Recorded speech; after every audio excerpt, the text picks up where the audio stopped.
is no tomorrow. There is no tomorrow. There is no tomorrow. All right, Sunday evening, 9 o'clock. Good night. Well, I'm not saying good night yet, but here we go. A little boxing talk. In a matter of moments, I'm going to have Randy Gordon on the show. Who is Randy Gordon? Randy Gordon is the former New York State Athletic Commissioner. He's the former editor of Ring Magazine, and he has a show on Sirius XM called At the Fights with Jerry Cooney. So I'm just waiting on Randy to come in, and we're going to have a little talk. Little Holmes, let me put this up. What's going on, Little Holmes? Randy should be here momentarily. We did this at the last minute. I've stayed out of this Ryan Garcia talk, but I heard Randy's show on Sirius XM on Friday. He does a show Monday and Friday with Jerry Cooney, former number one heavyweight contender. And they talked about this topic. And I think there were a lot more things that could have been asked to Randy, being as he is the former New York Athletic Commission. So I think he can shed some light on things. And look at this. We're going to bring him in right now. My man, Randy Gordon. I just gave you this big intro and I'll do it again. He's the, I wish I could do it in a Michael Buffer voice. You know, he's the former New York State Athletic Commissioner, the former editor of Ring Magazine, and the current co-host of one of the best boxing shows in the sport, At the Fights with Jerry Cooney. He's my friend. I'm honored to call him my friend, Randy Gordon. What's up, brother? You know, thank you for that intro and everything. Jerry and I have been doing the show for 15 years. And one of the things that we really love doing, we have so many different opinions. Yes. I'll say A, he says B. I say C, he says D. And I mean, and I will stand my ground, and he absolutely stands his ground. But I'm more willing to have an open mind and say, you know what, Jerry, you're right. He will not give in at all. And we had such a battle yesterday over these drug tests. And he says, oh, you've made up your mind. And no, I haven't made up. I never, when I was commissioner, I was known to have a very open mind. I want to hear every fact. So, and I always drink from my Soul Arbiter mug. And I love it. And I love it. Arbiter, and I got to switch gears here. You know, it's a referees course given by the great Jack Reese and Russell Moore and Tom Taylor.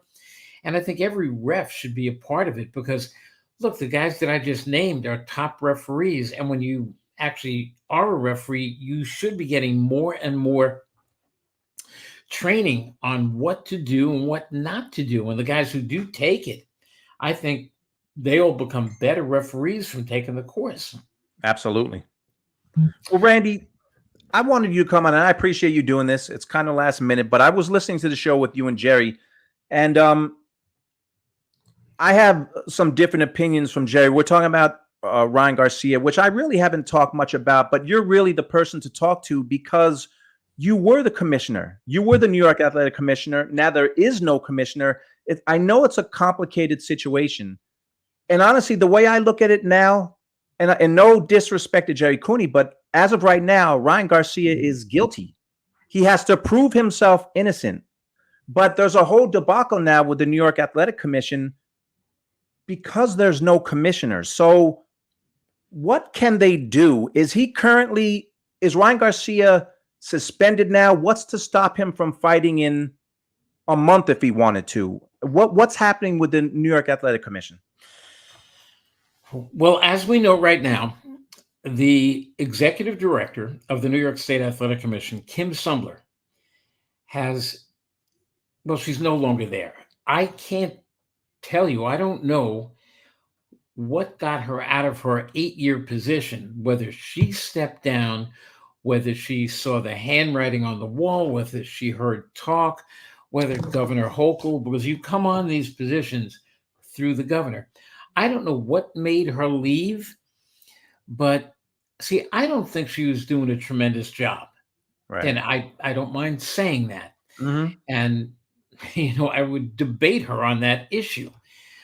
Apparently, she lives in Canada. How could you have a New York commissioner living in another country? But apparently, she was using a Buffalo address, which I think is the address of her elderly parents. And she said she stepped down to take care of her elderly Right. parents. Well, that doesn't make sense. I mean, we all want to take care of our elderly parents, but what does that truly mean? Does that mean you're going to be there physically and you're going to help them into the shower and help them into the kitchen and make meals? I don't know what that means. I had 2 elderly parents where we had help, assistance for them because I couldn't do it myself. And so I don't know what got her out of her position, but I thought the handling of the whole Ryan Garcia issue, when he was going into that Devin Haney fight, he sounded like he was in the midst of a mental breakdown. Now, Right. you don't have to tell the media. If I'm the head of the commission, and George, you come to me and say, what's going on with Ryan Garcia? If I say to you, look, this is a medical problem, trust me, George, we're on it. I can't tell you anymore because it's a medical issue and I can't be discussing somebody's medical issues with you. I've got my doctors doing it. They're informing me. They're keeping me informed. George, you got to believe me that we're doing it. The commission wouldn't even say that much because if I told you that we were on top of things, you got to leave it at that. They, after the fact, said that they had checked him out. I don't know because in the 6 weeks or so before the fight, he was acting so crazy that just off that alone, I couldn't have allowed him in the fight. But Right. again, not being the commissioner, what I would have done is gotten a team of the best experts I could. And if they had to go to California where he was living and training or Vegas, wherever it was, they're going to go there for a day or two, whatever it took, to sit down and interview him, listen to him. Because when he was talking to all of us in the media, he was making no sense to the point of being scary that I'm not allowing a guy like this into the ring. Yeah. What is going on there? But apparently when they did interview him, and they say they did, they were satisfied with what they heard, with what they found out. And listen, when the bell rung, he was indeed a world-class fighter, but he was supposed to be fighting for the 140-pound championship, and he came in, I think it was 3.2 pounds over that. Yep. Which he said, hey, it's not for a title then. Find me, whatever you want to do. And Devin Haney, I thought it was big of him because he said, you know what? I'll fight him anyway, knowing that Ryan Garcia is not going to be stepping into the ring the next day at 143.2. He's going to probably be stepping into the ring at least 10 to 15 pounds heavier. He's going to be a junior middleweight, maybe a middleweight by the time this 140-pound bout gets underway. So I really give Devin Haney a lot of credit for stepping into the ring that day against a guy who then flunked his A drug test, and it took days to get the results on the B test, which he apparently has flunked again. So now he's offering up, he's saying, wait a minute. I don't know how it got there. I don't know what that is, but I'll give you a hair sample. I'll cut my fingernails, take my fingernails. But the fact is, and I don't know enough about ostarine, the growth hormone that when it's put in your system, it makes your muscles bigger and stronger. I don't know how long ostarine stays in your system. Right. He wants to give a hair sample now. He wants to give nail samples. Does that last a week? Does it last 10 days? Do you have to keep taking it? Because possibly right now it's out of his system. And if he goes and gives a hair sample, a nail sample, it's long gone. Of Right. course, he's going to test negative. All I know is that A sample tested positive, B sample tested positive. What more is there to say? So right now, is anything stopping him from fighting again in a month or two? I would say yes, because he awaits a ruling by the New York State Athletic Commission. And it's been put out there that he has flunked A, he flunked B.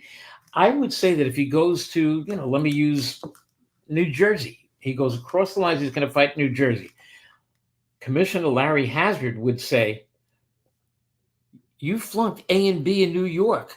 Now you're waiting for a ruling. You can't fight in New Jersey until they give you the ruling. And he could go to Nevada, he can go to California, he can go to Arizona, he can go from any state from A to Z, and they're going to say the same thing. You've got to get the ruling first from New York. But without an executive director, without a full commission, how can you do that? That's my Until point. they get a new commission, I don't think it can happen. So there's a stalemate. They can't do anything right now, the New York Athletic Commission, because I heard your show and you said they can't hold a meeting because they don't have a person that's running the show. Is that how the commission works? Well, I mean, because I don't know the inner workings, but it seems like nothing can happen if there's no commissioner. And who are they going to appoint to that position and when? There's no, we don't hear anything about that. No, we don't. And I have to believe that pressure has to be put on, or possibly is being put on Governor Kathy Hochul right now. We don't know what is going on as you and I sit here. I mean, she might be sitting with the staff right now, but it just doesn't seem to me that Governor Hochul puts combat sports, puts boxing way up on top when there's so many other issues, with immigrants pouring into New York and everything. There's a lot of things she has on her plate. And one of those things on the plate might be just a little tiny morsel called boxing. And she's pushing it off to the side because there are so many more important issues. When you think of it, in the whole scheme of things that any governor has, where does boxing really fit in? And I do believe that right now her head is not into boxing. So until she appoints somebody who could run that commission, because the other per diem commissioners, I don't see them as the people to sit down and have one is a full-time surgeon out in Stony Brook University. He's a brilliant surgeon. I believe he's head of the trauma unit. He can't be sitting in and doing a full-time job in boxing. They need that full-time, like Kim Sumler was, but I think very ineffective. They need somebody to run the commission. Well, let me throw this out there. You're the former New York Athletic Commissioner. Is there any way that you could be that person? Would you want to do that? And Yes. Could they appoint you if they deem that possible? Well, the answer to that is yes. I think realistically, they're going to go right to the guy who's been doing the job as director of boxing, and they're going to increase his responsibilities. And I think that's going to be Matt Delaglio, who I think is very, very capable of doing it. Could I work with Matt? In a heartbeat.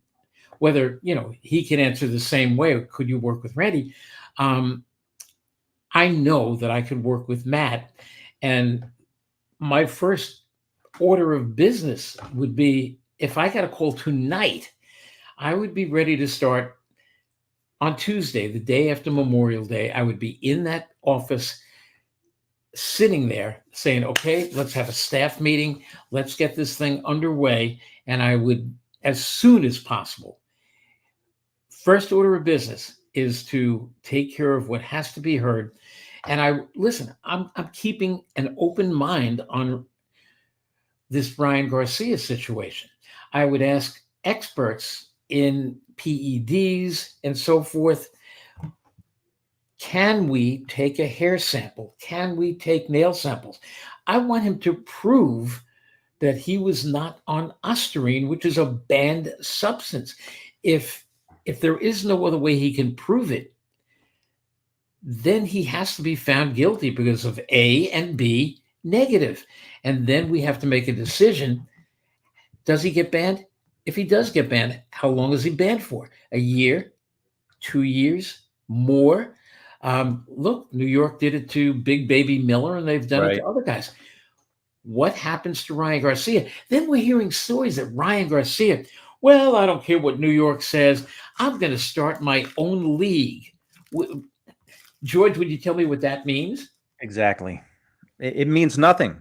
Nothing. To me. It means nothing. But what's the time frame? So, I mean, I know we're dealing with hypotheticals, but does he have a certain time frame to prove his innocence? So you have to hear the case out before the commission can suspend, make the fight a no contest. But how long does he have, or is there a time frame to prove whether he's innocent or not?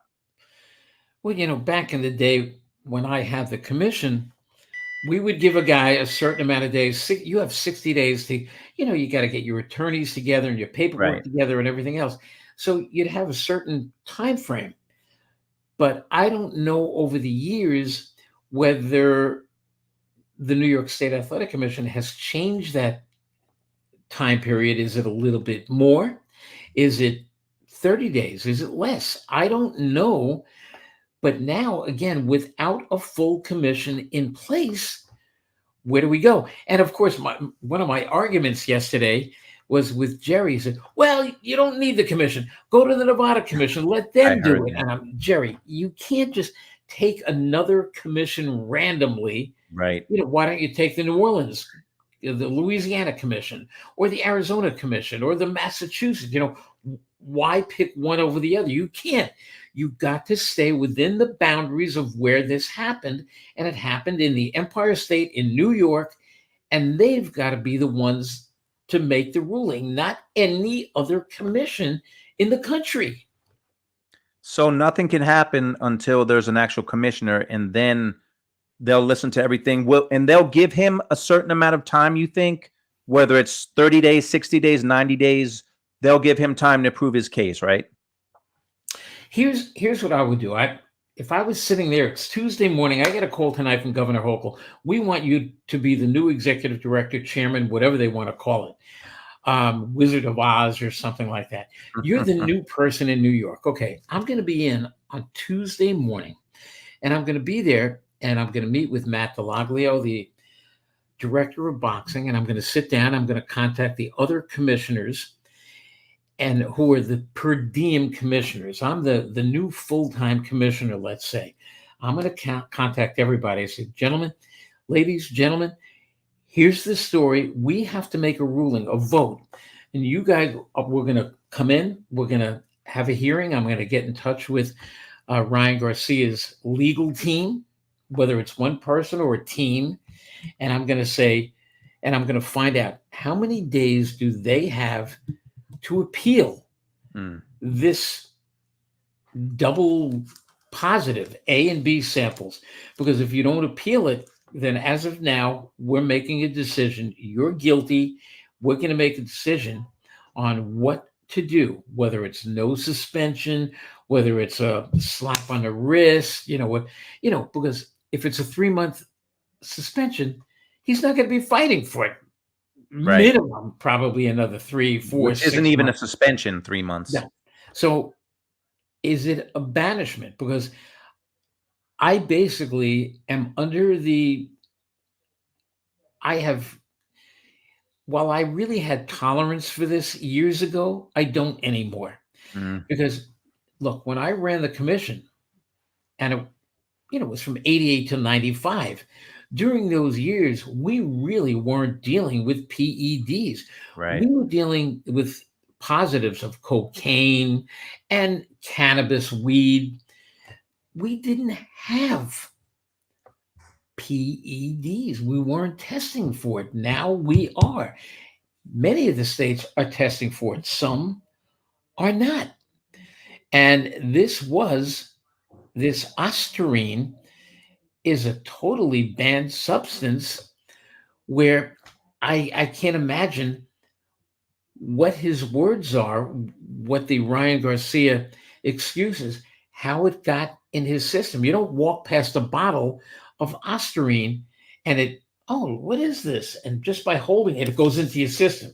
I mean, come on, let's be real, let's be grown up Right. about this, because back in the day when we were testing for like cannabis, weed, I would always, and I'm talking about 100% of the time, I would tell the guy, you just tested positive for weed, for cannabis. And I, I don't know how. I don't smoke weed. I don't do, oh, I was in the car with a friend of mine who was smoking. It's a contact high.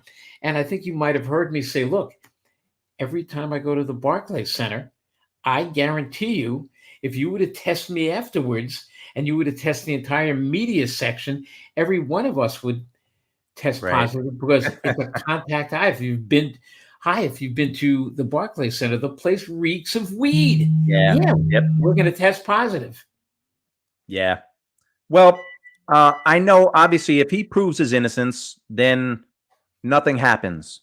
If he's found guilty, is there like something written down that says we can suspend him for X amount of months? We can banish him. Is it completely up to the commission, or is there something in place where if you break this rule, this is what you get? Because it seems random in boxing. I mean, I don't want to go over a lot of other drug cases, but Canelo got a 6-month suspension, which isn't a suspension. He doesn't fight, usually in 6 months. So I don't know where they come if he's found guilty, because he's guilty right now. He has to prove himself innocent.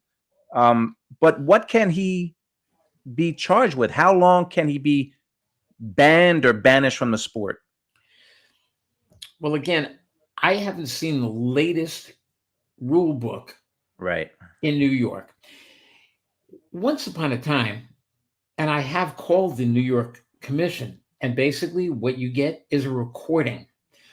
Look, when I was commissioner, we didn't use an automated system where, hello, you have reached the New York State Athletic Commission. If you're looking for licensing, press 1. If you're looking for the administrative office, press 2. No. We didn't do that. A Right. real person would answer the phone, and it would be, may I speak to Commissioner Gordon, please? Well, Commissioner Gordon is in a meeting right now, so he can't speak to you now, but can you leave your name and number and tell me what this is about? And I'll make sure.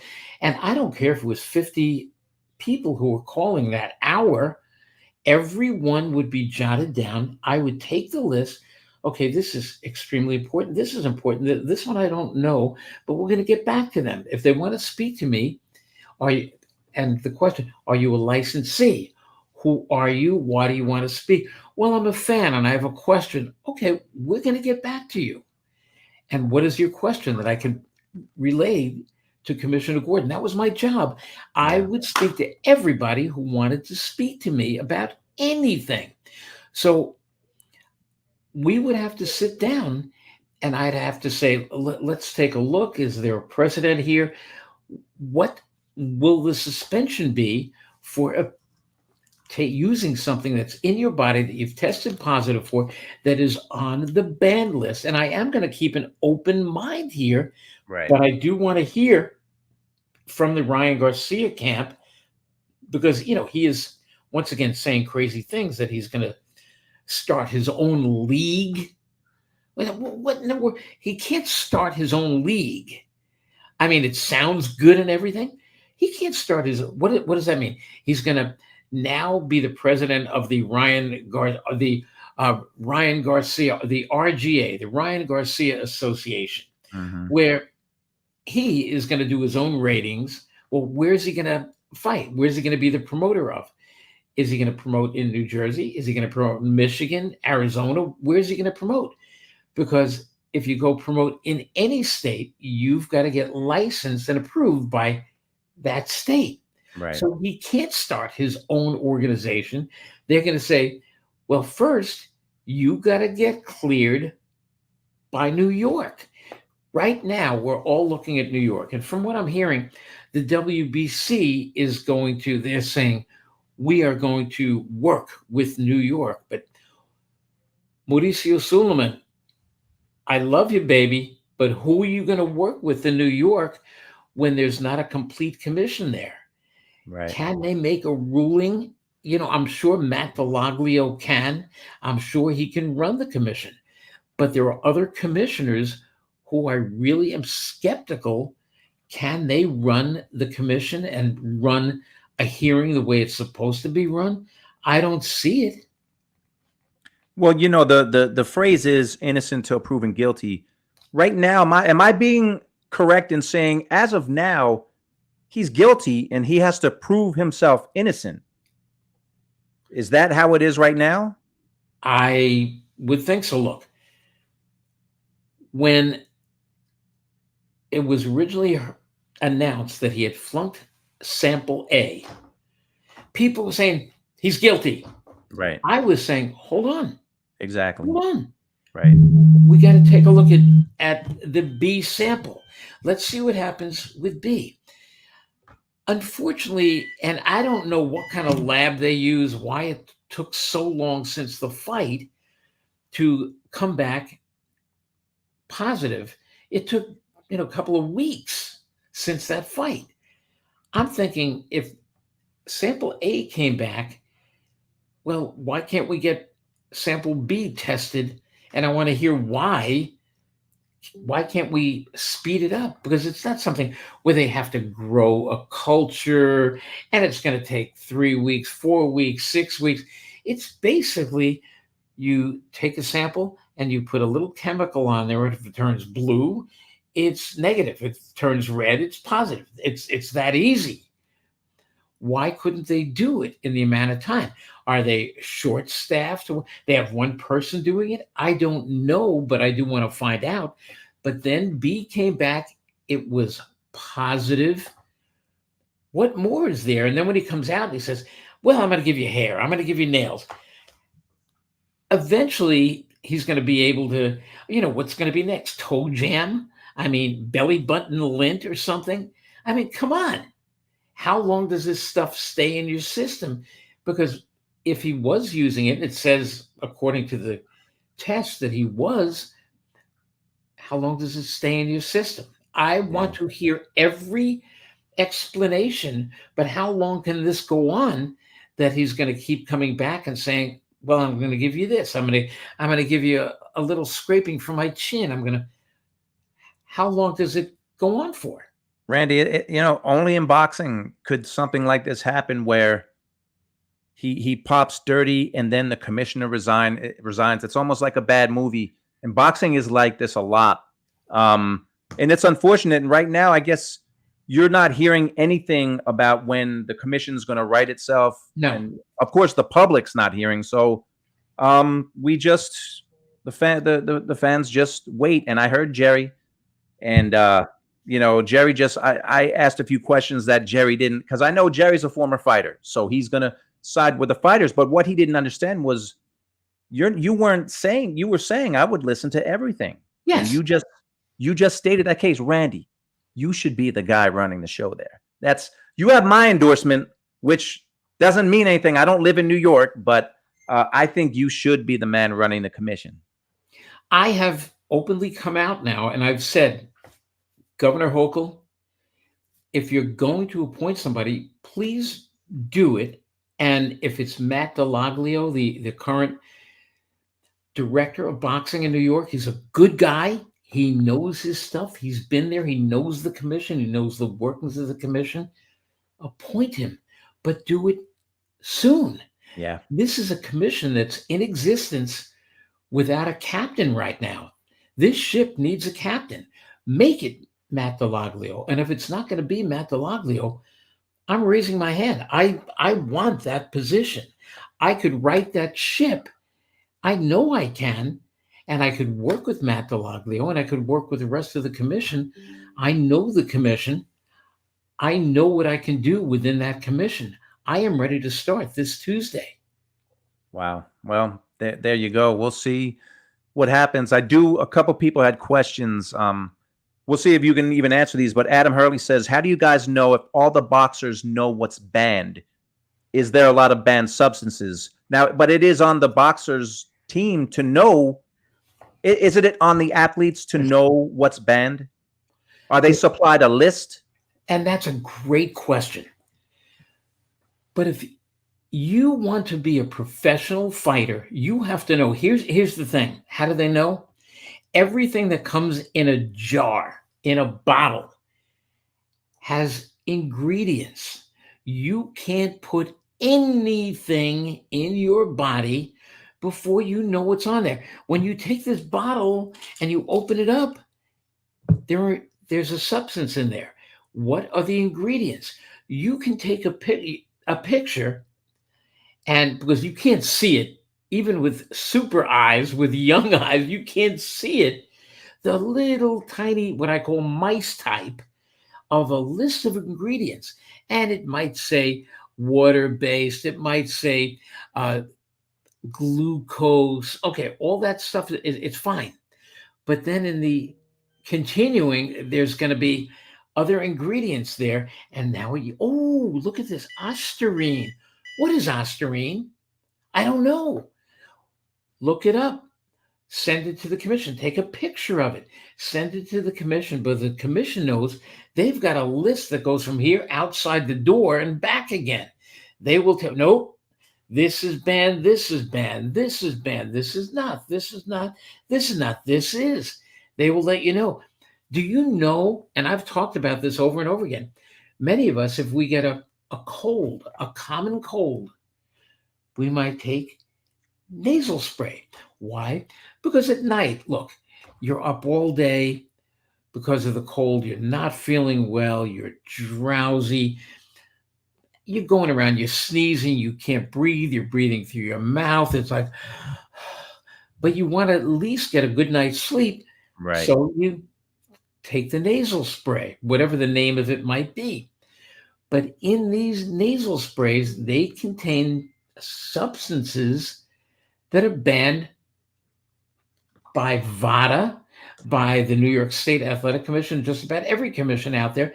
There's a banned list. And just by taking this, was you're uncomfortable. You want to breathe. I get it. But now you're using something that's on the banned list. Oh, I just made a mistake. You know what? You're going to tell the commission, I took so-and-so because I had a cold. I couldn't breathe. I wasn't getting sleep. They'll note that you took and they will check this nasal spray that you took. Yep, he just used it. Well, now it's noted that you used it. And now comes fight time. They're going to say he used such and such a nasal spray because, well, in there's really, like in a nasal spray, it basically contains things that will kind of speed up your heart rate. Right. As it clears out your nasal passages, it might speed up your heart rate. But there's nothing in there like ostarine, which builds bigger muscles, adds to bigger strength. That's where the problem is. And if you got the bigger muscles and bigger strength, when you hit somebody, it's going to do more damage than if you weren't using it. And this is where the problem comes in, because these are fighters hitting each other. Fighters can't be using this stuff. It's a banned substance, and I'm willing to have an open mind to it, but he flunked A, he flunked B, and now what do we do?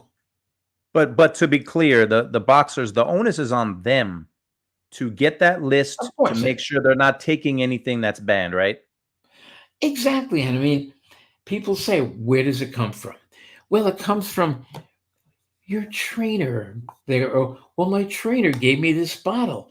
Well, he told me to take this, that it's got a lot of herbs in it, and it's got vitamins and minerals that will just add to the vitamins and minerals that okay. Well, guess what?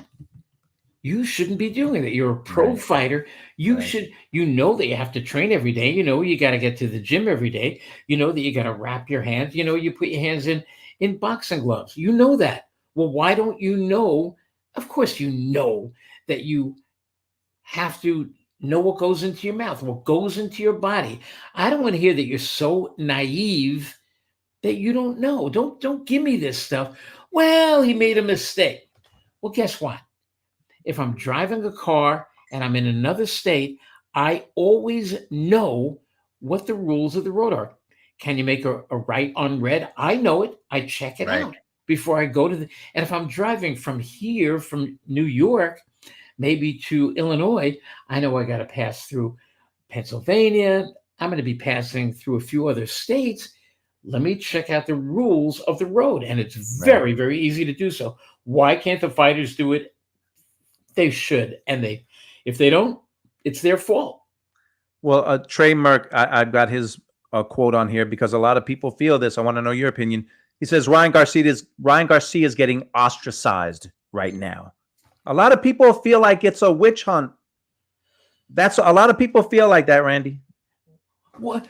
A witch hunt? Why?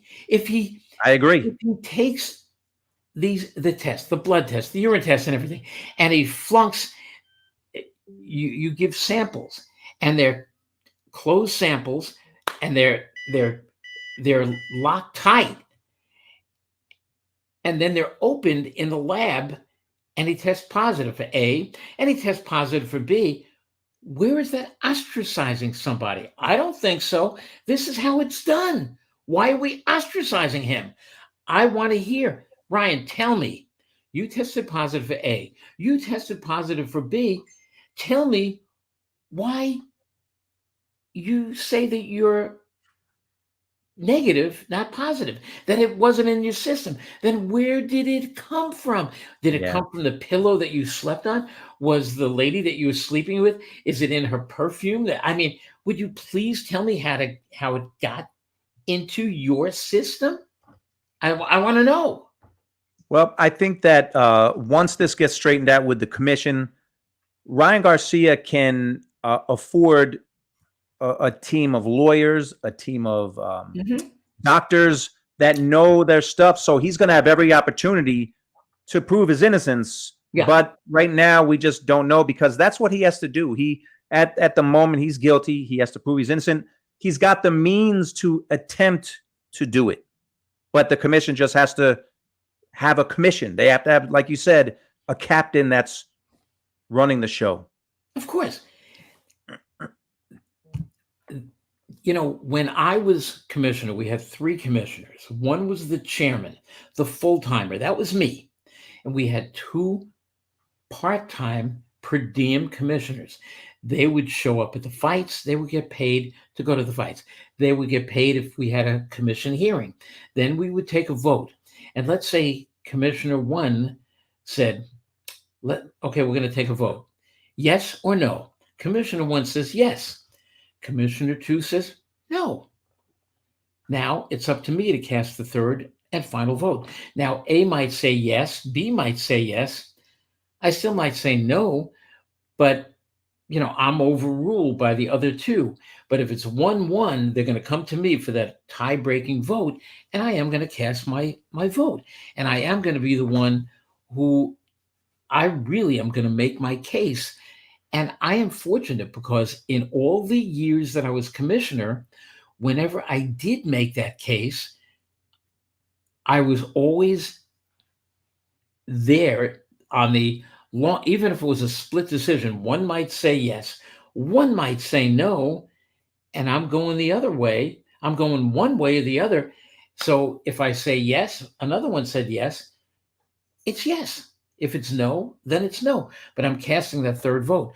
I don't know what these commissioners truly know about Ryan Garcia or about any fighter other than the fact that they were politically appointed. And I believe they were appointed by Andrew Cuomo, who also appointed the commissioner, the outgoing commissioner, Kim Sumbler. And, I believe that was a mistake. So Kathy Hochul hasn't made any mistakes, and I want to see which way she goes now. And again, the Honorable Governor, Kathy Hochul, I'm here if you're looking for a knowledgeable commissioner. I'm here. I'm saying, yes, I want the job. Well, I hope that happens. I really didn't have much to say about this topic because everybody's talking about it and everyone claims to be an expert. They read something online and they think they know, but you were the commissioner. Hopefully one day you'll be the commissioner. But before I let you go, I got to ask you, let's talk what we love to talk about, and that's boxing in the ring real quick, because I know you got a show tomorrow. You're going to break it down on Sirius XM with Randy. No, you know what? I have nothing to do because it's Memorial Day and we're not. That's right. We are going to be running. I forgot about that. How could I do that? We are going to be running one of last week's shows. So I got nothing to do tonight except talk to you. Well, yesterday we had some boxing in the ring. We weren't talking about Ostarine or anything like that. So Taylor and Catterall, my opinion, I thought it was a good fight. Yes. I didn't think it was a great fight. I thought the right man won. I thought the scores were a little closer, but I texted you before. The craziest thing was Bob Arum going in the ring and going on that rant. That was the most fun I had all night watching that. So your thoughts on the fight and Arum going in the ring afterwards saying, "I'm not taking American fighters here anymore to England," and blah blah. So talk about that fight yesterday. I too thought it was a real good fight. Yeah. I mean, to me, they went at it before, and Josh Taylor won a hairline decision. And there was, the expression, there was no love lost between them whatsoever. Right. And it was a very interesting fight. This was not a dull fight. And on my scorecard, Jack Catterall edged Josh Taylor. And before the closing bell and everything, I said, whoa, I think he may win this. And he did win it. And would I like to see a third fight? Hey, if they could put it together, let's do it. And I will tell you this. I don't know if there was a rematch clause here, but I don't believe anymore. I used to believe in rematch clauses, but that's in the days when guys would fight 7, 8, 9, 10 times a year. Now they fight once or twice. So let's say in Fury's case against Usyk, he wants a rematch.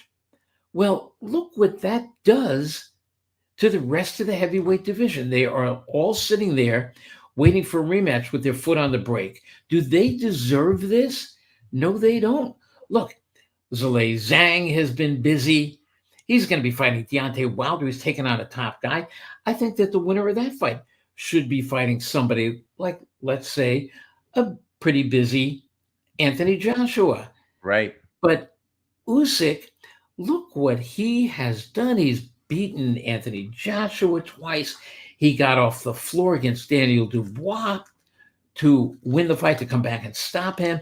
Then he goes out and he's an underdog against the taller, bigger, heavier Tyson Fury. He beats him.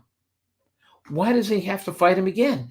I mean, it was a good fight, but what about the other guys? Why doesn't Usyk fight the winner of perhaps Zhang and Wilder? Why doesn't he fight Joshua again a third time?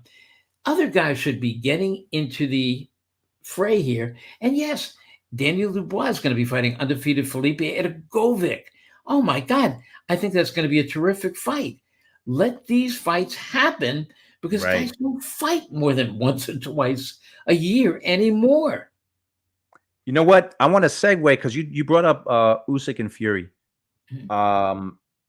This is kind of Usyk is the same dimensions as Muhammad Ali. Yes. And I think a lot of people, I get Fury's 6'8", 6'9", whatever he is. A lot of people just ran with that and said, this guy is the greatest heavyweight of all time. I'm not doubting that he's a great heavyweight, but people were saying, look how big he is. He can beat anyone. But again, Usyk, he's the dimensions of Muhammad Ali. So that just kind of shoots that theory in the foot that just because Tyson Fury is 6'9", he can beat any heavyweight in the history of the sport. Well, that was proven to be false. And it made me feel good. And I'm not a Fury hater. I don't particularly like him, but I'm not a hater. But I think people can stop with that. He's the biggest and the best of all time.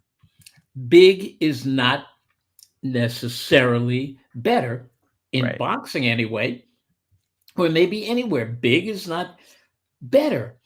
Look, I think personally that somebody like Joe Frazier would take apart Tyson Fury. He would be drooling to get into the ring against Tyson Fury. And when you think about, and I love hearing how small Usyk was, let me ask you something. When you think of Sonny Liston, you think of a big man, don't you?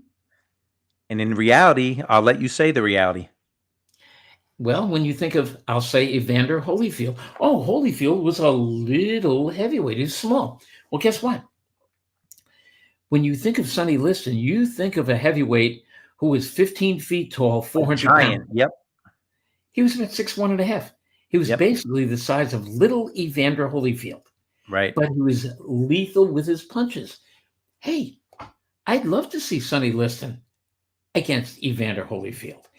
Evander Holyfield is not again, no, he wasn't 6'8", 6'9", 275 pounds. He was 6'1.5". Maybe you want to stretch it, 6'2", 218, 19, 20 pounds. Yep. Big is not necessarily better. And Usyk has proven that. I think he's very possibly an all-time great.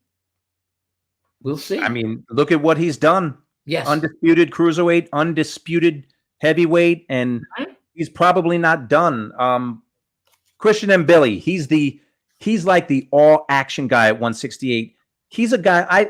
I think that he can be. I don't think he's the best guy at 168, but he might be one of the most fun guys to watch because say what you will about who can beat him, they're going to have to go through something to beat him. He knocked out Mark Heffron with a body shot, but he's going to make you, if you're going to beat him, you're going to have to earn it because this guy comes and he brings it. And he's a fun fighter to watch. Can Christian and Billy, who, yes, he just stopped a guy who was about something like, I don't know, 23-3, maybe 33-3, stopped them with one single left hook to the body. Yep. He is a 168-pound Joe Frazier. He has become one of my favorite fighters, and I think he should be one of your favorite fighters because he's all action. And, hey, Frazier was beaten. Maybe somebody will be out there to beat him. Who's it going to be? Canelo Alvarez? I don't know where Canelo Alvarez is right now in his career. Look, he's coming off a very nice win again against Jaime Munguia. I don't know who's going to be up next. We know that David Benavidez has said, heck with this. I'm moving on. I'm moving up. I'm taking on Alexander Vodzik. I'm a light heavyweight now. I'm no longer a 168-pounder. Where is Canelo Alvarez going? So it's not going to be against David Benavidez. We know he has said he's too big. He's basically a heavyweight who's killing himself to get down to 168. Okay, he's not going to fight Benavidez. He's made that clear. Is he going to fight the other David Morrell? Doesn't seem like. He says, well, nobody knows him. I think Christian and Billy would get in with him or anybody who could make 168 pounds. Right now, does Billy beat Canelo Alvarez? I don't think so. But I'd like to find out because he does make terrific fights. And who knows? He's got that Joe Frazier swarming style. You're going to hit him. He's hitting you a couple of times. Hard. Often. Christian and Billy may be a future 168-pound champion. I want to see him against the best in the world. That's how exciting he is. And that's a stacked division. Even without Benavidez, it's a stacked division. I mean, you imagine a Munguia and then Billy going at it. You think about that fight and what they would bring. You talk about a fan-friendly fight. So my point is, Billy, while a lot of people think, oh, he can't beat this guy, he can't beat that guy, that's okay. That's your opinion. But you're going to have to earn it against him because he's going to hit you more than once, and you're going to have to earn it. And he is a fun fighter to watch. Yes, he is. And being that he had a 40-second knockout over this Mark Heffron yesterday, he doesn't have to take a 3 months, 4 months, 5 months off. He could come back next week if he wanted to. He could come back tomorrow if he wanted to. Bring him back. I mean, I can't wait. I really can't wait to see him fight again. Jerry Cooney, one of my favorite parts of listening to your show on Sirius XM is when Jerry talks about what he would do against fighters. Like, I get in there and I work the body and I'd get to his ribs and I'd work the body. A guy like Jerry Cooney, look, I'm playing hypothetical, but Jerry Cooney in this era, how does he fare with all these so-called giant heavyweights? Jerry says a lot of things that he says, don't go for his chin, hit him on the chest. Because if you aim for the chest, you're always going to hit something. You're going to hit his shoulders. You're going to hit his biceps. You're going to paralyze him. Well, he didn't really fight like that. It was over the years he started to learn. And I do believe that if Jerry Cooney was fighting today, I truly believe he would be one of the best heavyweights out there. I think he takes Deontay Wilder apart. I think he beats Zhilei Zhang. I think he beats Felipe Edgovic. I think he beats Daniel Dubois. But he's not fighting today.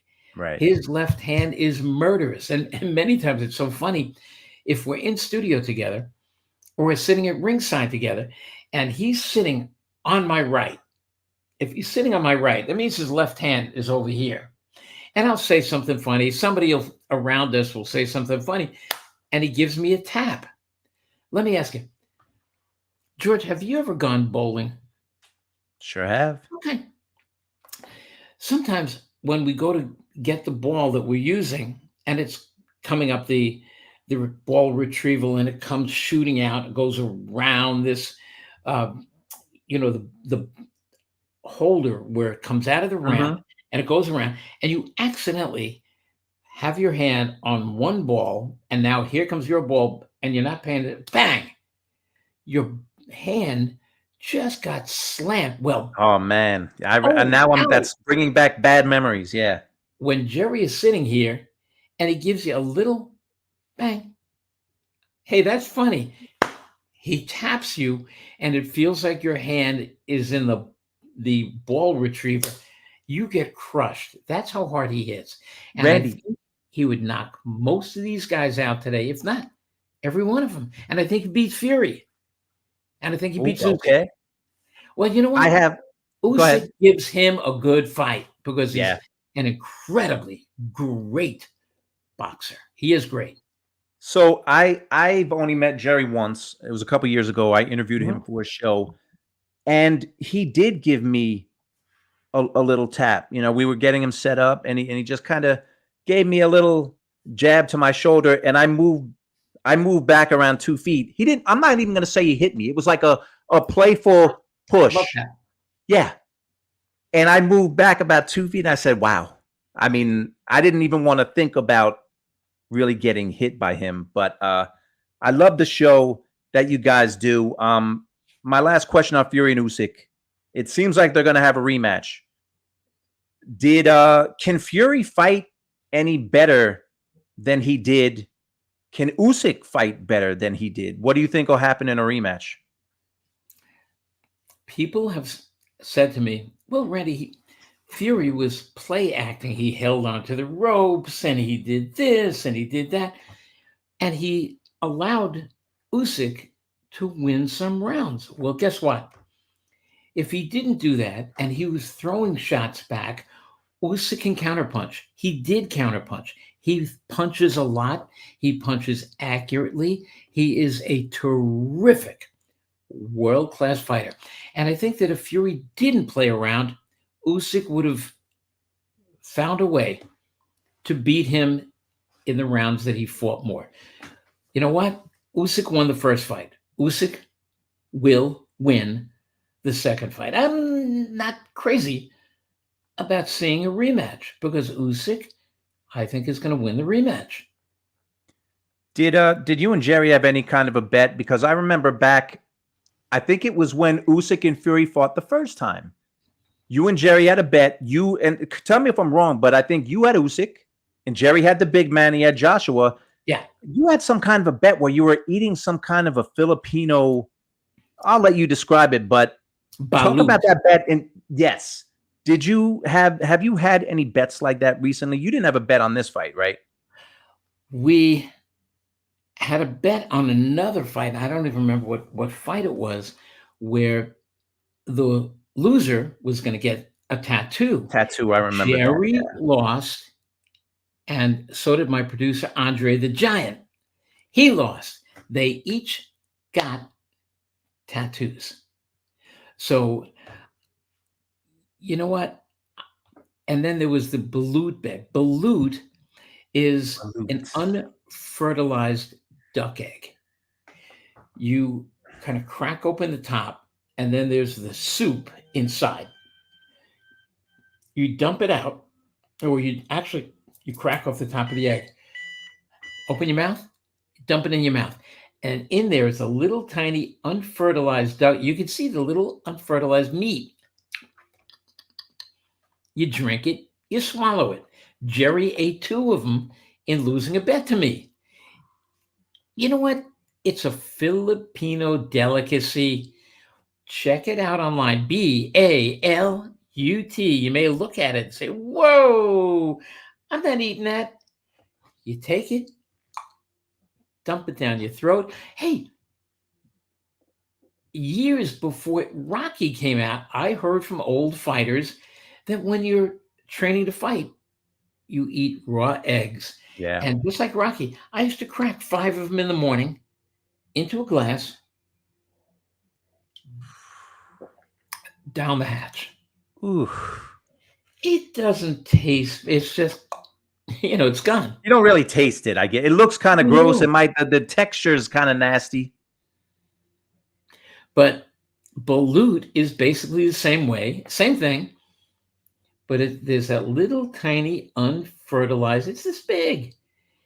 But if you look at it, you dump it out, there's the little ducky. That's what it looks like. Did you film Jerry doing this? Did you film him doing this when you won this bet? Yeah. I witnessed it. We did it live. He ate the balut live on, I think it was Twitter. We did it live. And I sat here. I said, okay, Jerry, here we go. He cracked it open, and you see him, and you see the stuff pouring out down his throat. Oh, man. He swallowed it, and then he takes a shot of water. How was it, Jerry? I didn't really taste anything. It was like, the raw egg, which we've done before. Right. Do you eat escargot? I do not. I know what it is, but I do not. It's snails. Right. And oh my God, I think they're so great in garlic butter. When we're on cruises and you can have as much as you want, I'll order the escargot. There might be a half dozen of them. Can I get another round of escargot? It's snails. And people, it's okay. It's fine. In garlic butter. I love it. You like what you like, Yeah. you like what you like. HLD has something for you. Appreciate you, HLD. Randy, per NYSAC rules, the commission are to collect and conduct their own independent urine test and have no provisions to allow third-party testing. Would that now constitute VADA inadmissible for adjudication?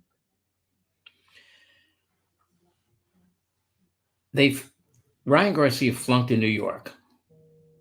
I'm not sure it was a New York State Athletic Commission test. I would actually allow VADA, because before VADA comes in, you got to bounce it off both parties.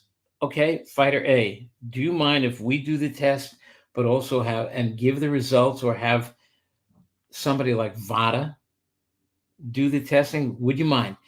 They both say yes. Fine. If one of them says no, then it's no, and it's going to be the lab that the New York State Athletic Commission uses. It's really easy. Mr. Fighter, Ms. Fighter, we're going to test you. Do you understand that you're being tested before the fight and after the fight? And yes, it's going to be a urine test, but sometimes a fighter's body shuts down for a little while after a race, after a fight. They can't pee. Well, guess what? Okay, you can't pee. Here we go. Blood test time. Into the arm. Blood. Oh, fighter doesn't want that. Either it's a blood test or you pee in the bottle. What's it going to be? You can't pee? Blood test. Simple. Now, I don't know HLD, because a lot of people are really up on these rules, but he's saying that the NYSAC, they have to collect and conduct their own independent urine tests, that third parties aren't allowed. VADA is a third party. So, I mean, if that's true, he's asking, is it inadmissible? I'm not that deep in this. I don't know what the rules are with the NYSAC, because people are throwing those, like what HLD is saying, that look, it's inadmissible what VADA did, because of the NYSAC rules, they can't use a third party. I don't know this to be true. I just don't know. Well, VADA can't just sneak in the middle of the night. Right. You would think, of course, right. The New York State Athletic Commission would allow VADA or somebody else to come in with the approval or the knowledge of the fighters. So it's all up to the New York State Athletic Commission who they've allowed in and whether their rules will accept somebody. And because they were on hand, I would say that they are allowing VADA or somebody else or other agencies to come in and test the urine. I'd say it's admissible, but I'd have to hear from them. Tuesday, Right. I'm appointed commissioner in New York. I will sit down and find out, okay, who did the testing? I'm gonna call them. I want to find out. I want to speak to the people who actually did physically the testing. And you know what? If I don't have an answer by Wednesday or Thursday, I'm going to have an answer. How is that going to affect anybody if I do not give an answer within 2 or 3 days? We're going to find it out. We're going to be 1,000% certain, and then I'll give you all the answers. Well, I'm switching gears to Saturday, June 1st. Randy, this was going to be the day when Beterbiev and Bivol were going to finally fight. I talked to John Scully like 3 or 4 times, and everybody, we've been waiting for this fight for years. And then Archer gets hurt and the fight is off. But it's still an interesting card. There's some super interesting fights, topped off with Wilder and Big Bang Zhang. And like you said, Ergovich is fighting. I mean, give me a little rundown on what you think is going to happen on Saturday, starting with the biggest guys, Deontay and Big Bang. Okay, first of all, I will tell you that I watched your interview with John Scully. I thought it was the most incredible interview with Scully I have ever seen. You did. Wow. You guys were amazing. You did a great job. I sat there mesmerized. All right. I feel good now. No, you know what? John Scully has some amazing stories, and I loved hearing them. And I put aside, my phone was ringing, and I'm saying, I'll call you back because I am watching a terrific interview. You've got to go to one more round. You got to see what's going on here. And a lot of my friends did watch. You know what? And if you haven't seen that interview with Scully, you got to watch it. Great. I So, appreciate you. yes, Better BF against Bivol, I think, would have been an incredible matchup. But injuries happen. He somehow tore his meniscus. No Yeah. big deal. You know why I say no big deal? This wasn't something that really required like surgery Right. that really is involved. That's going to knock him out for a long time. I slipped on a step in 1994, cracked my knee, broke my knee and my patella. And in breaking my patella, I also tore my meniscus, which for about 6-7 months was paining me. I didn't realize how torn my meniscus was. And when the meniscus is torn, it's still holding together. And I'm taking a little card here, and it's torn. It's torn. And everything you do might rip it a little bit. And then one morning in September, I bent down to pick up my dog. And as I bent down, ooh, I went down like I was shot. It ripped completely through. I went down. 3 days later, I had surgery to repair damage. A week later, I was teaching an aerobic class. That's how easy. And here it is, 30 years later, I have no problem with the knee. Maybe I'm lucky. I don't have bone on bone. I haven't had gel shots. I'm lucky. But can you imagine? A few weeks ago, Usyk suffered this injury. He's going to be back. This fight's going to happen later this year. So you know what? Bivol's going to fight somebody else. Yeah. He's going to show him what the guy has, and he will outbox him. He will pick him apart, and he will win the fight. Deontay Wilder. I'm not sure he's got all that much left. And I think because he's never learned to box, he's never learned to truly use his reach advantage, his speed, how to set that right hand up. And, you know, he's been saying stuff like, I'm in the savage mode right now. Well, I think that's Deontay just talking, because lately, his last few fights, that's all he does is talk. I don't listen to that anymore. And especially after the second Fury fight, he loses for the first time. He loses his title. He loses his undefeated record. And after the fight, he blames the Nevada Commission for cheating. He blames the referee for being drunk. He blames Mark Breland for poisoning his water. He says the gloves of Fury have been tampered with and egg weights. And he produces a video that shows how the gloves have been tampered with. The video was tampered with because I watched every frame of that fight. You don't see the gloves bending the way the doctored video does. I can't handle what Deontay Wilder has become anymore. And I think he's really lost a lot. I think that Zhang may outpoint him. You know what? Deontay Wilder, when I think about him, really, the fact that he became heavyweight champion is incredible. It's a real success story. He had no background. The reason why he got into the sport, it's all admirable. But you said that he never really learned to box, and I want to go back to the first Stavern fight, Bermain Stavern, where he won the title. This is a guy he didn't knock out, and he showed something in that fight, that he wasn't just a right hand. He was throwing jabs. He was throwing some combinations. He looked like he was going to be not just a right hand bomber, that he was going to become something truly dangerous, a multi-dimensional guy with that lights out power. Why didn't it happen? Because it got to the point where in the rematch he had with King Kong Ortiz, I thought he lost every second of every round until he neutralized him with that right hand. I know you're not in his camp, but he baffles me, because I thought he was going to become a great fighter, and it never happened? Because I'm trying to be as honest as I can here in my opinion of Deontay.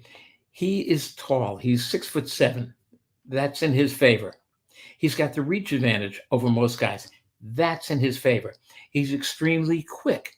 That's in his favor. And he's got the right hand that nobody else has. That totally is in his favor.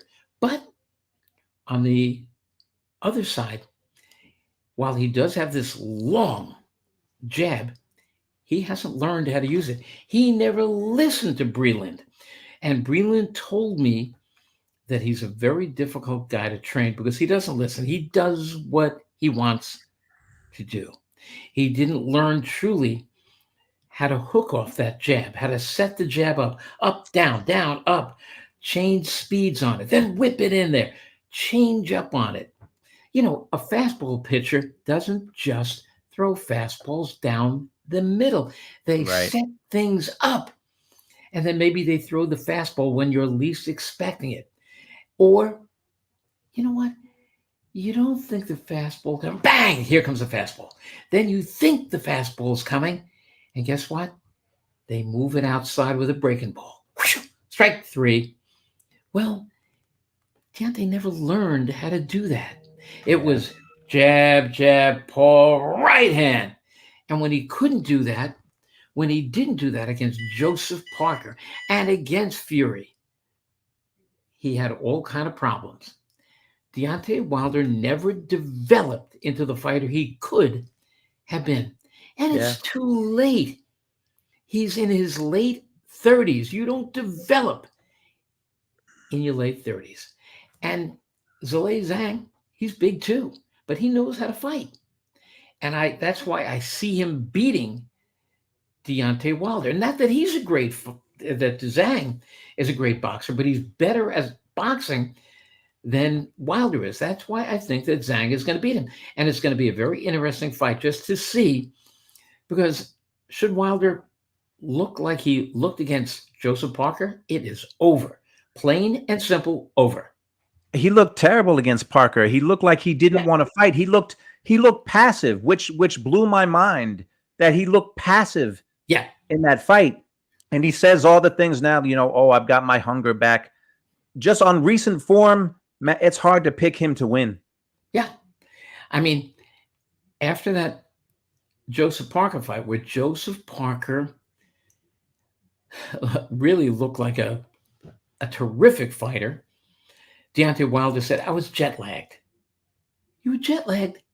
Every fighter on that card was there in Riyadh. They got there about the same time you did. Why were you jet lagged? I mean, did you get there the day before?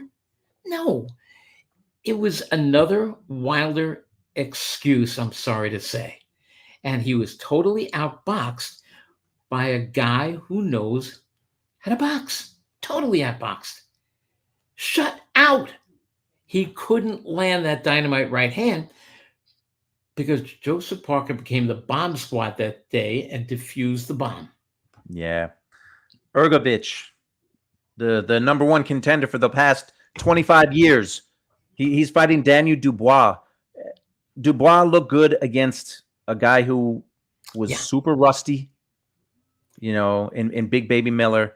What are you seeing in that fight? Because Ergovich, it's funny, Ergovich has been the mandatory for honestly over 2 years, but he hasn't fought anyone since Zhang, and Dubois lost in his biggest fights and he beat Big Baby Miller, so he gets this opportunity. What do you see in this fight? I see Daniel Dubois coming off this fight against Usyk, where he knocked Usyk down with a legitimate punch, which was called a low blow.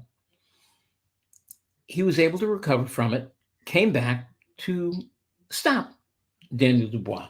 Yeah. But I think we know that Usyk is an outstanding fighter and can do this. But Daniel Dubois is never out of shape. He's like an Anthony Joshua, never out of shape. He is big. He's got the size, 6'5", 6'5.5", 235, 240 pounds. He can punch. We know that body shot put Usyk down. And I think that it could be a difficult fight against Ergovic. But I think that Ergovic's never felt the power, the strength, and has just never been in with the caliber of fighter of Daniel Dubois. So I see Dubois winning the fight, possibly by a late round stoppage, and I think it's going to be the best fight on the card. Well, I'm going to enjoy that card, Brandy. It's been a good run of boxing. As much as boxing tries to give itself black eyes and make itself look bad, they're putting fights together. We've got an undisputed heavyweight champion. Might not have him for long because the governing bodies will intercede, but I think that there's some good fights on the horizon. I think that boxing, as far as fights, now there's always fights we still want to see, but give me your state of the game. What kind of shape do you think boxing is in right now? I think that boxing is not in pitiful shape, but I think it's in need of repair. Yeah. And it needs fighters to fight more than once a year. But this year, 2024, we are seeing some terrific fights. And even if it's only once a year that the guys are fighting, they're fighting in the fights that we need. And look, Lomachenko, he showed that he's not damaged goods. He showed that he is still that incredible fighter, as he gave a boxing lesson to George Kambosos that Kambosos has never seen before, which showed us all that Lomachenko is still there. And the fight that I would love to see, and the way we're seeing everything, we know that Lomachenko can easily make 130, and he claims he can even get to 126. If he can get to 126, the fight I'd like to see more than anything, and I think you know where I'm going with this. I do. It's Lomachenko against the incredible Naoya Inoue. I'm going to Japan. If this is in Japan, I'm going to Japan for the fight. Man, that would be, oh boy. Yeah. That would be amazing if that were to happen. It's easy to make because Arum, Top Rank, has both fighters. Right. I want to see the fight. And we are getting to see the fights that we have wanted. They're putting together the rematch of Amanda Serrano and Katie Taylor. We wanted to see Bivol and Beterbiev. An injury took one guy out, delayed the fight. It is going to happen this year. We wanted to see Fury and Usyk. We got it. But these sanctioning bodies, I think they have to go. Thank you. I think that rematch clauses have to go. Thank you. The sanctioning bodies, just as Usyk wins the fight, now they're threatening to strip him, and they're going to make the winner of Dubois and Ergovic. Well, they're going to probably get a shot, and if Usyk doesn't fight that person, stripped. And then, of course, the WBO will step in, and the IBF they're stepping in, and the WBA will step in. And all of a sudden, we got 4 or 5 different heavyweight champions, more champions than there are legitimate contenders. Right. That's what's hurting boxing, the fact that these guys aren't fighting all that much, and the sanctioning bodies keep messing up. Now we know, my grandkids now know, Grandpa, there's one heavyweight champ again, right? Yep. They all know his name is Usyk. In a couple of weeks, it might not just be Usyk. That's what's killing the game. Those things. And we've got to get rid of it. Will it happen? I doubt it. Yeah, I mean, boxing can't help itself. One of the last things I want to talk about is the Four Kings. We know why the Four Kings are so beloved. We don't have to wax poetic because I'll be simple, because they fought each other. Yeah. Do you think 10, 15, 20 years from now, and throw out any fighter you want in this division, Shakur and Tank and even Lomachenko, Devin Haynes, well, Devin Haynes at 140, but any of those fighters around the 135-pound class, are they going to have anything remotely? We're not asking them to have the Four Kings scenario, But do you think in 10, 20 years, we're going to look back and say, man, all those guys fought each other? They all fought each other just like the Four Kings did, or is it not going to happen? There's the possibility it could happen because I think Devin Haney is an incredible fighter. I think that Teofimo Lopez is an incredible fighter. He could really help. If Ryan Garcia, he was on track to being one of those guys. And then Gervonta Davis stepping up into 140 could have made for some incredible interaction. But I think in today's boxing world, you're just not going to see Duran face Leonard, and then Leonard face Hagler, and Hagler face Duran. I don't see it happening. I don't see that. I see, Teofimo Lopez facing one of them, and then another one facing a different one. But I don't see all four greats facing each other each time. So we're going to see some great fights, but I don't think we're going to see like the Four Kings again. And this is another. These are hypotheticals, just kind of fun topics. But among those guys, and throw Shakur in there too. When it's said and done, who do you think is going to come out as thought of as the most dominant fighter of those names we talked about? I think it's going to be Gervonta Davis. Why? Gervonta Davis can box like most of us never thought he could. Yeah. And he showed that in several fights. And of course, against Ryan Garcia, he showed he can box. He showed he can punch. He can punch as a 130-pounder, as a 135-pounder. I think he can punch with the best 140-pounders, and he may even punch as good as the 147-pounders. I think that in that division, 135, 140, I don't know about 147 because I don't know if Gervonta Davis beats a guy like Jaron Ennis, but maybe I'm putting Ennis, I'm giving him too much before his time. He's got to prove to us he's as great as we think he is. But there's a lot of greatness out there. 154, I see Virgil Ortiz now starting to rule. And I think you're going to hear a lot about him. And perhaps one day he will fight Jaron Ennis in a monster 147, 154-pound bout. I see that Terrence Crawford is going to probably jump up and face Canelo. For him, for Crawford, it's a win-win situation because he could lose to the bigger guy. And can you imagine the upset? Because I think he can outbox Canelo Alvarez. Some great stuff coming up. Mr. Lightning says Tank versus Shakur would decide the best, in my opinion. All right, Kamish, you got Shakur. Now, let me tell you, I've told you I'm from Jersey, so I'm partial. I'm biased 1,000% to fighters from Jersey. So I'm a big Shakur guy. But Shakur and Tank, if they announce that fight, who would you pick?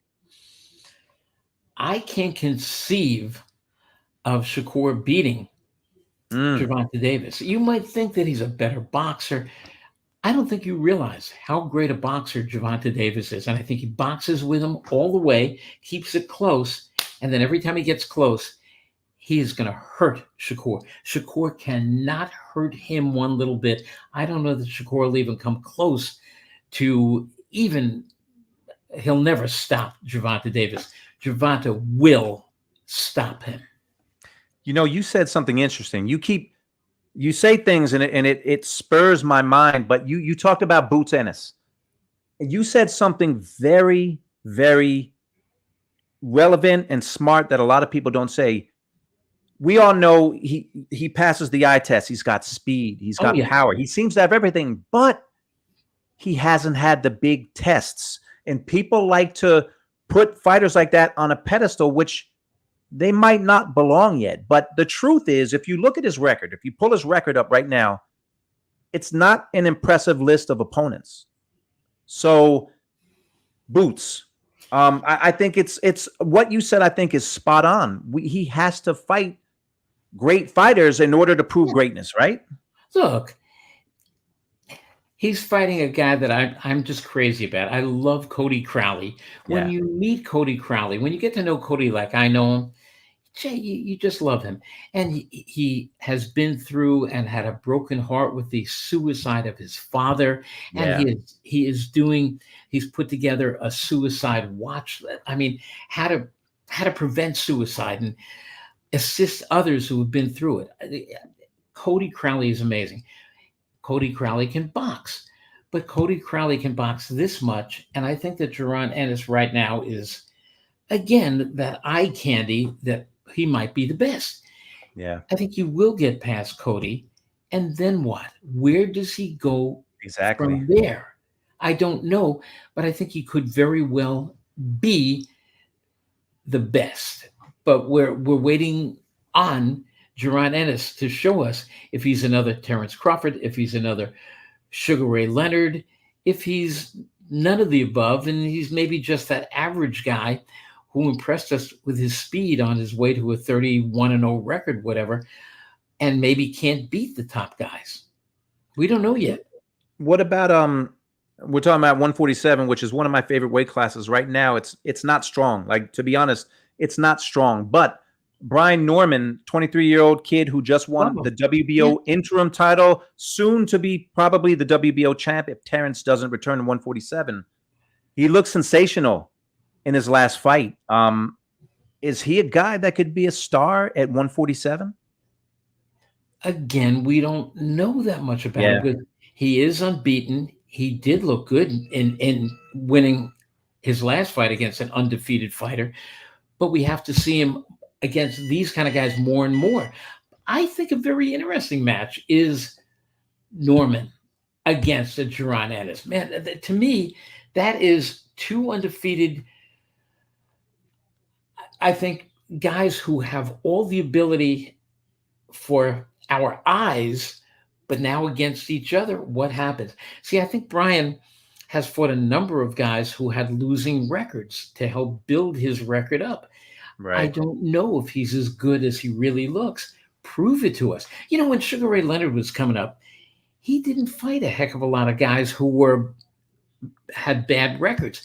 Very He true. went out there and he fought and he fought and he fought and he fought. And then, of course, I heard all the bad talk when he was going into the um, Tommy Hearns fight, how he would be destroyed. And in that one fight where he was being outpointed, it was a 15-round fight. Through maybe 7 rounds, Sugar Ray was on the move. He can't figure out Tommy Hearns. One left hook to the body, took it out of Tommy Hearns, and back comes Leonard. Now it's around the 13th round, and he starts fading. He's got a left eye that's blowing up.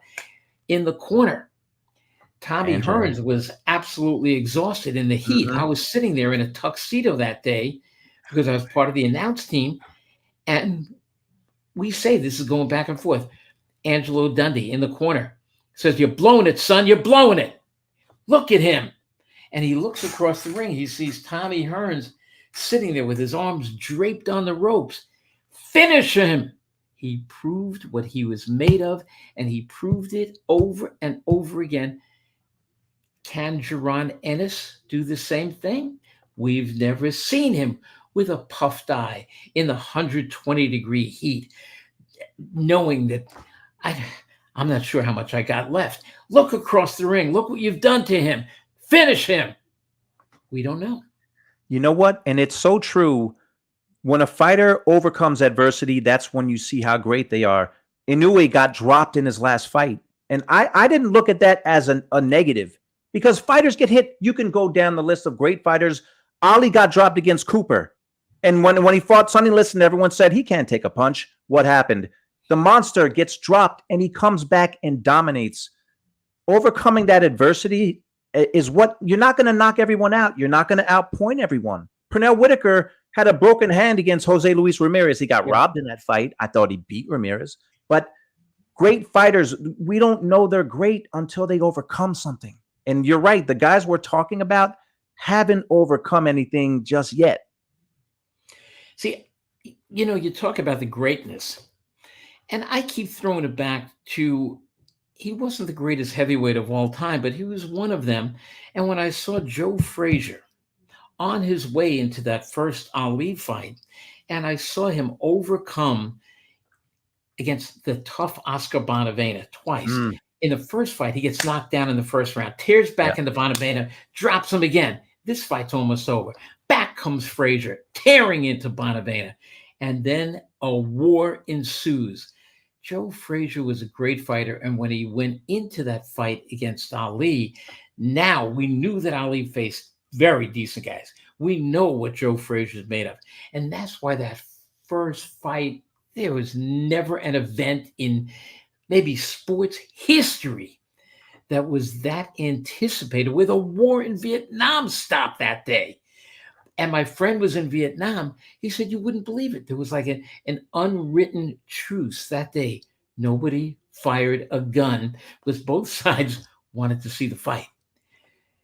Can Jaron Ennis do that? Can Virgil Ortiz do that? Can Beterbiev or Bivol do it with each other? We're going to see these fights. Yes, boxing has some terrific stuff going on this year, but I wish that each fighter would fight more than once or twice a year. Come on, guys, one more fight? I mean, last year, Inoue was my fighter of the year with two fights. Crawford became the boxing writers' fighter of the year. He had one fight. He beat Errol Spence. Right. Come on, guys, get in the ring and fight. Well, you see what happens when guys are active. Look at Joseph Parker and Anthony Joshua. Those are two of the most active fighters, and you see what they're doing. Randy, I got maybe this is the last thing, but you talked about Caesar's Palace, the Leonard Hearns fight. Can you explain to people? Because it was back then in the 80s, they would construct arenas in the parking lot at Caesar's Palace. You were outside. Talk about what that was like, that environment, because I wish I could, like, if I could go back in time, I'd be back in Caesar's Palace at one of those fights in that arena. Just explain how it was back then and just the atmosphere at those fights, because they built those arenas for those fights, right? Then they would tear it down. You know, in that 1 year span, I mean, Sugar Ray Leonard, September 16th, 1981, fights Tommy Hearns. And in the ring, we had a thermometer on the ring apron. It was 120 plus degrees in the ring. We had been sitting out there for the undercard in the sun. My tuxedo, people. You had a tux on? I could have, yeah, because I was working on the telecast with Marv Albert and Dr. Freddie Pacheco, and we were so. Howard Cosell, I had Marv Albert sitting to my right. I had Howard Cosell sitting to my left.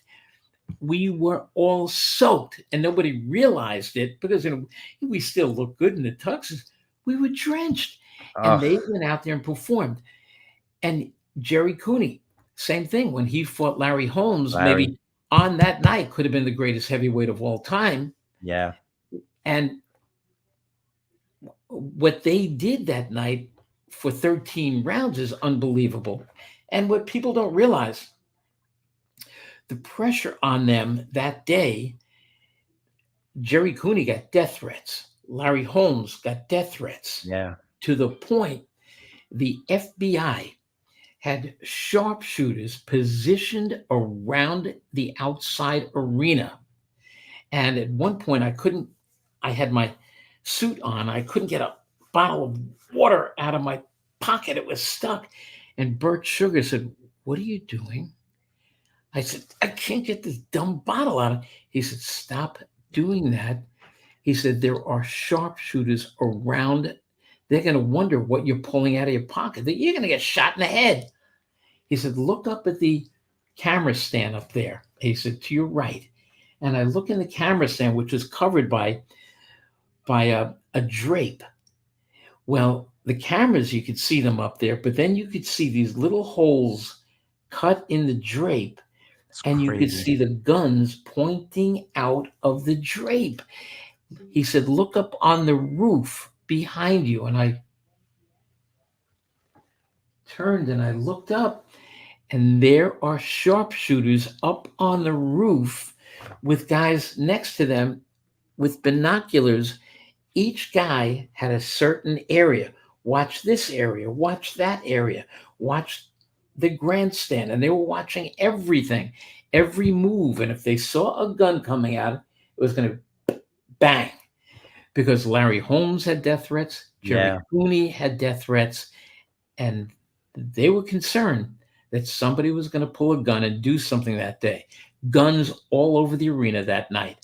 But I mean, these guys fought, and Jerry was the one guy. He got into the ring against Larry Holmes. Had his last fight had been a 54-second job a year earlier Right. against Kenny Norton. Kenny His fight Norton. before that had been a 1-round job against Ron Lyle. So he Yeah. didn't have much action. Larry Holmes did. But I think on that night, Larry Holmes was the greatest heavyweight ever. Yeah. I love But talking he- about that stuff because these guys were active, and I only wish that the guys today would be more active, and I think boxing would be Yeah. exploding. What I do love about Saudi Arabia, by the way, we get to watch fights at a normal hour, and That's the our best kids thing. and grandkids get to watch at a normal hour.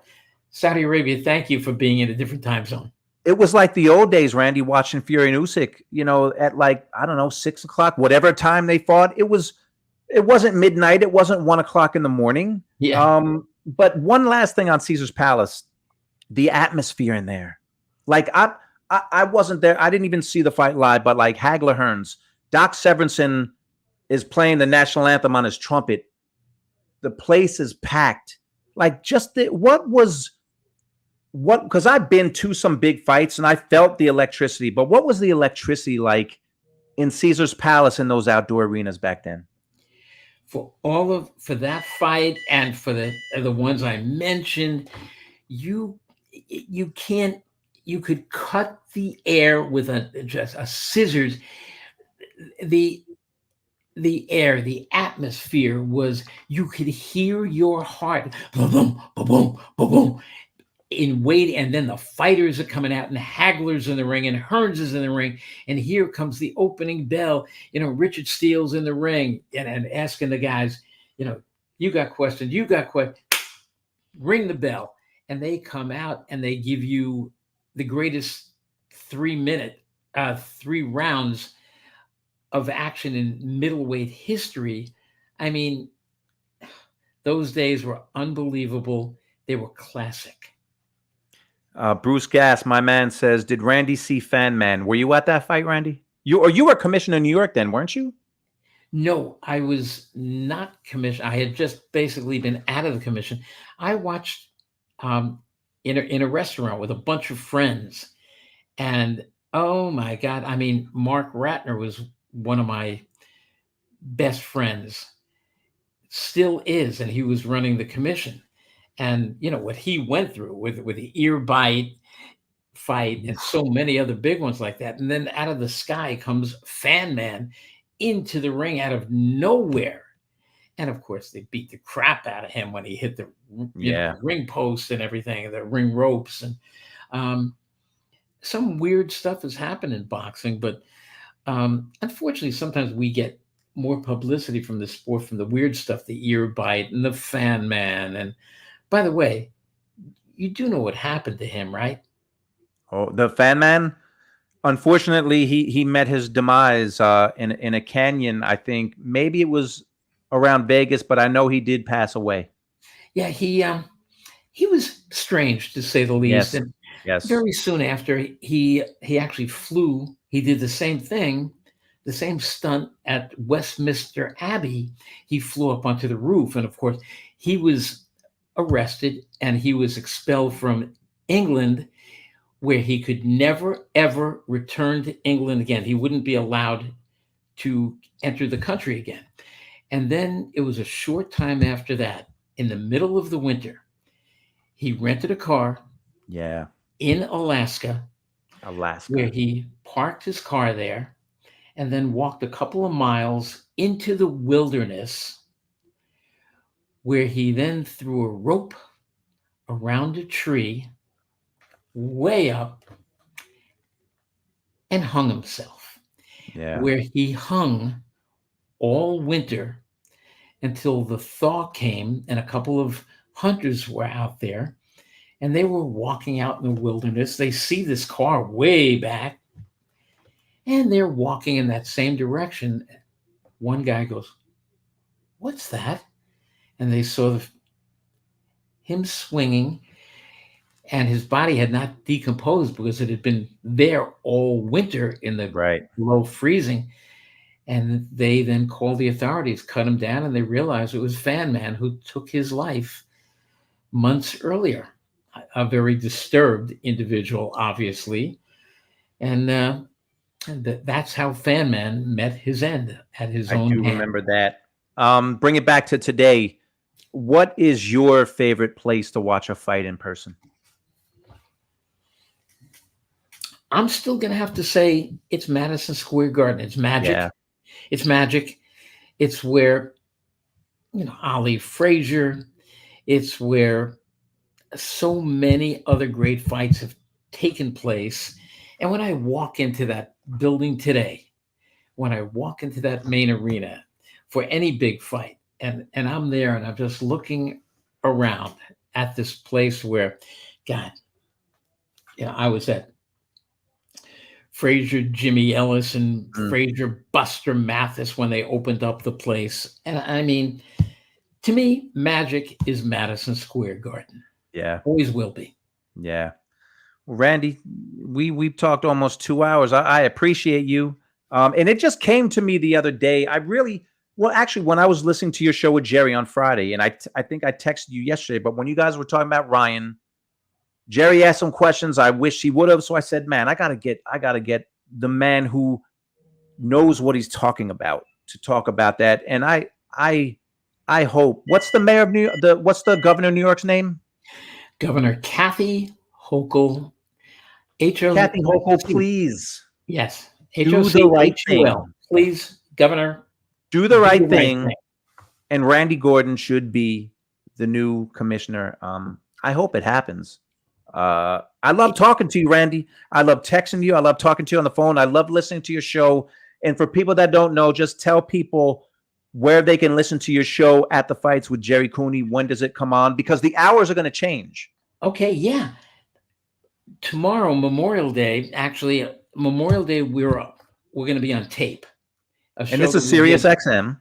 On Sirius XM channel 156 every Monday, every Friday, and then on this Friday, on May 30th. Is that the date? May 30th? Yeah, I think the 31st is Friday. May 31st is Friday. Okay. No, I think a week from Monday is June 3rd. Saturday, yes, because Saturday is June 1st, so June 3rd is a Monday. Yes. That Monday, a week from tomorrow, we are going to start doing a new show. It's still at the Fights, but our new time is going to be 3 to 5 p.m. Eastern time. We are being put on in drive time. So 3 to 5 p.m. Eastern time. We have one show left. It's going to be this coming Friday. And we're going to be on our regular 12 noon until 2 p.m. That's our last 12 to 2 show. And then we start drive time, 3 to 5 p.m. Eastern time, channel 156 at the Fights. Me and Cooney yelling at each other as always. I love it. And sometimes the funniest parts of your show sometimes are the interviews. By the way, the interviews are spectacular. You guys always get big names, always get the important people, the right people. But Commish, sometimes I feel you having to fight your way to get a question in on some of these guys because Jerry just comes in like he's coming and banging with left hooks and he just takes over sometimes. Yeah, but you know what? I get it because I love interviewing people. Jerry loves interviewing. And sometimes he forgets that I'm there. Right. And the fighters know him. They love him. Even these young guys. Yeah, wow, Jerry, I followed you. My father followed you. And they go back and forth, and I'll sit back and I'm trying to jump in, but I don't want to because they're having a great time. Right. But it's the other stuff, like when Jerry and I are starting to talk about the suspension of Ryan Garcia. You just want to hang him. No, I don't, Jerry. And we are yelling. We are truly yelling at each other. I And know. after the fight, after the show's over, after the fight, after the show, Jerry and I, Randy, I love you, man. I love you, Jerry. I'll speak to you later. And we're off the air. But when we're on, he's from the top, from his heart, from his head. Same thing with me. I'm going to give you my beliefs. I'll listen with an open mind. But if I feel that I'm right, I ain't backing down. Well, Randy, I love the show, but I'm going to tell you the only thing I don't like about it. The only thing I don't like about that show is that it's not on 5 days a week. Why? It's Monday and Friday. It should be. Look, I'm in the minority. I wish that show was on Monday through Friday. I really do. I will tell you something. There are more wrestling fans out there than there are boxing fans.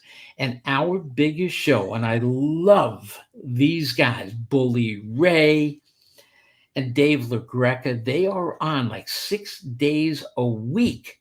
Oof. On Busted Open, channel 150. In fact, I think it's now 7 days a week. They are on every day of the week. Busted Open. Professional wrestling is the biggest thing on Sirius XM. It's bigger than NASCAR. I think it's bigger than Howard Stern right now. Bigger than anything. Busted Open. Professional wrestling. Go figure, because I can't. But the fans are out there. And hey, it is what it is. It is what it is. But if you guys had a show every day, a lot of boxing fans would love it. But right now it's Mondays and Fridays. And thank you, man. Thank you for taking the time on a Sunday night, the day before Memorial Day. Hey, you got any plans for tomorrow for Memorial Day? Yes. Because you're always busy. Always. I am actually going to be training a bunch of new clients in the morning, early in the morning. Then I'm getting back at about 11 o'clock. And me and Queen Ronnie going to go out. We're in a new development, in a new condo, new neighbors who have become really good friends over the year we've been here. And we are going to be sitting by the pool with our new friends, in the pool, out of the pool, sunblock on, and basically like this with my drink in my hand. Happy Memorial Day, everybody. And you know what? Stay safe. Well, and Queen Ronnie, your beautiful, kind wife. By the way, I know it was her birthday the other day. I don't know if I text you, but happy belated birthday to her, because you wax poetic about her all the time. Yeah. We have to have lunch one day soon. We got to get together one day soon. We're not that far apart, so let's make some plans to get together and just hang out and talk some boxing. Well, my favorite restaurant, I don't mind saying it, Popeyes. It's Popeis. Popeyes in Bethpage. I'd love to get you there, man. You and your bride, me and my bride at Popeyes is just... It's a date. You know what? I want to see the big fights. I want to see you and your bride, me and my bride at Popeyes. It's a date. But you know what, Randy? When one of the first times I heard you talk about Popeyes, you were on, I don't know if it was, I think it was the show you do on Facebook. You're talking about Popeyes and you're going on. And I'm saying to myself, man, that guy really likes fried chicken. Like, why is he talking about Popeyes? And I think I texted you. I was like, Randy, I get you like it, but I mean, it's a fast food joint. And you told me, no, Popeyes is, and you schooled me on what Popeyes was. But the first time you talked about it, I just said, man, this guy loves Popeyes fried chicken because he talks about it all the time. But that's not the Popeyes you're talking about. No. It's a date, man. We're gonna go there, and the four of us are gonna have a meal. It's gonna be a great time. George, thank you so much for having me on here. Thank you. One of the best things that happened to me was years ago when we finally connected face to face, sat on a flight together, and spent a couple of days in Vegas, which only you and I can appreciate what went on. Yep, exactly. And I look forward to getting together with you soon. And someone asked again, HLD said, where can we tune into a show tomorrow and time? So just tomorrow, I know it's a replay, But what time are you guys on tomorrow? Yeah, it's a replay from last week. It's going to be one of our great shows from last week. It's channel 156 on Sirius XM, channel 156, and it's going to be on from noon until 2 p.m. Eastern Time, channel 156, and then again on Friday, noon till 2 p.m., our last noon to 2 show, and then the following Monday, June 3rd, we're going to be on from 3 until 5 on channel 156, our all new but the same At the Fights. Well, Randy Gordon, you're a former fighter. You're a former commissioner of the New York State Athletic Commission. You're the former editor of Ring Magazine. You got a show. You're also my friend, and I'm happy and proud to call you my friend. And we'll talk soon, my friend. All right? You got it, to you and everybody else. Happy Memorial Day. Enjoy and be safe. All right, Randy. Talk soon. The great Randy Gordon, talking boxing. Appreciate everyone out there for joining us. It was almost 2 hours talking to Randy Gordon. And if you don't know who he is, you need to look up Randy Gordon. You need to listen to his shows. He also does a show on Facebook almost every night. The guy loves boxing more than anyone I know. And I get to say that we're friends. So appreciate everyone for coming, and we'll talk boxing soon.